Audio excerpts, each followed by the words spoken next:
na natin ang dulo ng edisyong ito at hawak ko na ang huling resulta ng boto ng taong bayan.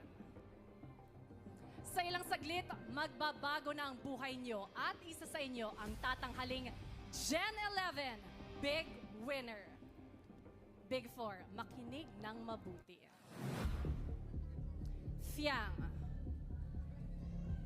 Napatunayan mo nga bang ang pagiging totoo sa sarili at paghahayag ng damdamin ng walang pagdadalawang isip ang magluluklok sa'yo sa titulong Big Winner?